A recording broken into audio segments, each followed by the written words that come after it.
Shalom, selamat sore. Perkenalkan, nama saya John Pakpahan. Hari ini hari Selasa, tanggal 24 Januari 2022. Hari ini saya akan bicara dengan tema 16 Hak Istimewa Muhammad SAW dalam Tafsir Al-Qurtubi halaman 425 yang saya jabarkan menjadi 16 Hak Istimewa Muhammad SAW ini saya jabarkan menjadi 20. Saya ulangi sekali lagi. Hari ini saya akan bicara dengan tema 16 Hak Istimewa Muhammad SAW dalam Tafsir Al-Qurtubi halaman 425. 16 Hak Istimewa Muhammad SAW ini saya jabarkan menjadi 20. Ini adalah bagian yang pertama. Mari kita mulai. Oke, 16 Hak Istimewa Muhammad SAW dalam Tafsir Al-Qurtubi halaman 425. 16 hak istimewa Muhammad SAW ini saya jabarkan menjadi 20. 1. Bagian terbaik dari rampasan perang. 2. 1/5 dari rampasan adalah milik Nabi Muhammad. 3. Al-Wisal, bersenggama dengan siapa saja. Hak istimewa ketiga Muhammad SAW adalah Al-Wisal, bersenggama dengan siapa saja. Bagi saya ini sangat menjijikan. Yang keempat, hak istimewa Muhammad SAW yang keempat, memiliki lebih dari 4 istri. Hak istimewa Muhammad SAW yang keempat boleh memiliki lebih dari 4 istri. Ini akan saya jelaskan. Ini saya akan menjelaskan hak istimewa Muhammad SAW yang keempat boleh memiliki lebih dari 4 istri. Saya akan jelaskan.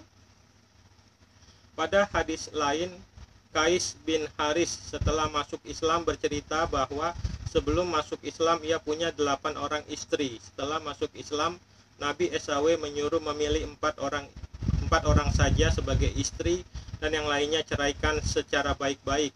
Hadis riwayat Abu Daud dan Ibnu Majah. Menurut Wahbah As-Juhaili, setelah Rasulullah SAW wafat tidak ditemukan alasan lain dari sahabat yang membolehkan poligami lebih dari 4 orang istri. Hal yang senada juga dikemukakan oleh Muhammad bin Ali Syaukani. Dasar hukum dibolehkannya berpoligami sampai 4 orang istri oleh Islam dijelaskan oleh Allah SWT dalam surat An-Nisa ayat 3 dan hadis Nabi SAW dalam kasus Gailan As-Sakafi di atas. Jika kamu khawatir tidak akan mampu berlaku adil terhadap hak-hak perempuan yatim bila mana kamu menikahinya, nikahilah perempuan lain yang kamu senangi, 2, 3, atau 4. Akan tetapi jika kamu khawatir tidak akan mampu berlaku adil, nikahilah seorang saja atau hamba sahaya perempuan yang kamu miliki. Yang demikian itu lebih dekat untuk tidak berbuat zalim. Jadi Muhammad SAW sendiri menyuruh pengikutnya untuk hanya memiliki 4 orang istri. Tetapi hak istimewa Muhammad adalah boleh memiliki lebih dari 4 orang istri. Kita lihat hak istimewa Muhammad yang lainnya. Hak istimewa Muhammad yang kelima, al-nikah bilafas, nikah dengan setiap wanita yang menyerahkan dirinya. Bagi saya ini sangat menjijikan.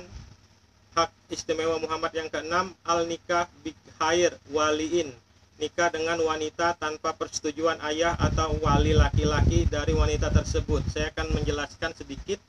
Hak istimewa Muhammad SAW yang keenam, al-nikah bighair waliin, nikah dengan wanita tanpa persetujuan ayah atau wali laki-laki dari wanita tersebut. Dari Aisyah RA bahwa Rasulullah SAW bersabda, wanita manapun yang menikah tanpa seizin walinya maka nikahnya batal. Nikahnya adalah batal.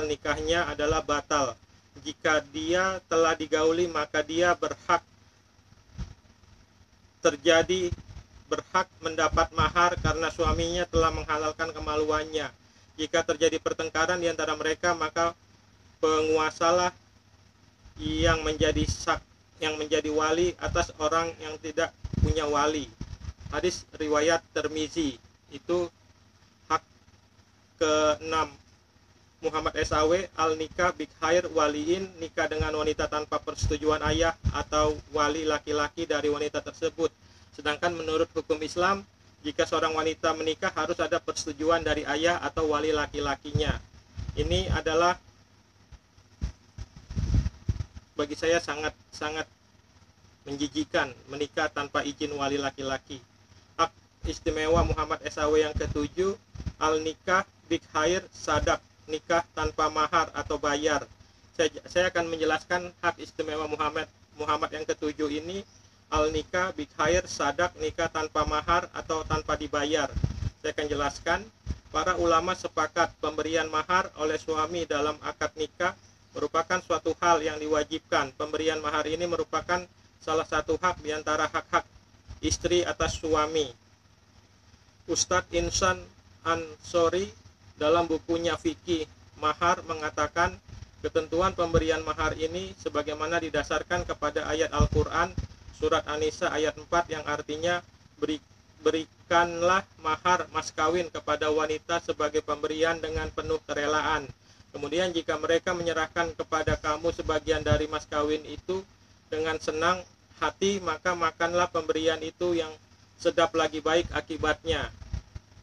Imam Al-Khatib Asy-Syirbini dalam Mughni Al-Muhtas mendefinisikan mahar dengan makna tersebut sebagai berikut: harta yang wajib diserahkan karena sebab nikah, hubungan seksual atau hilangnya keperawanan. Dari Aisyah RA bahwa Rasulullah SAW bersabda, wanita manapun yang menikah tanpa seizin walinya maka nikahnya batal. Nikahnya adalah batal. Jika dia telah digauli maka dia berhak mendapatkan mahar karena suami telah menghalalkan kemaluannya. Jika terjadi pertengkaran di antara mereka, maka penguasalah yang menjadi wali atas orang yang tidak punya wali. Hadis riwayat Tirmizi. Sedangkan dalam bahasa Indonesia istilah mahar ini juga disebutkan dengan mas kawin. Dalam Kamus Besar Bahasa Indonesia disebutkan definisi dari mas kawin adalah pemberian pengantin laki-laki, misalnya emas, barang, kitab suci kepada pengantin perempuan pada waktu akad nikah. Dapat diberikan secara kontan atau secara utang. Ini bagian pertama dari hak istimewa Muhammad SAW. Nanti kita lanjutkan bagian keduanya. Kita sampai kepada bagian ketujuh. Hak istimewa Muhammad SAW yang ketujuh adalah al-nikah bighair sadak, nikah tanpa mahar atau tanpa dibayar. Sedangkan dalam hukum Islam, nikah harus ada mahar dari laki-laki ke perempuan. Sedangkan Muhammad SAW bisa menikah tanpa mahar atau tanpa bayar. Shalom, terima kasih, Tuhan Yesus Kristus memberkati. Dadah.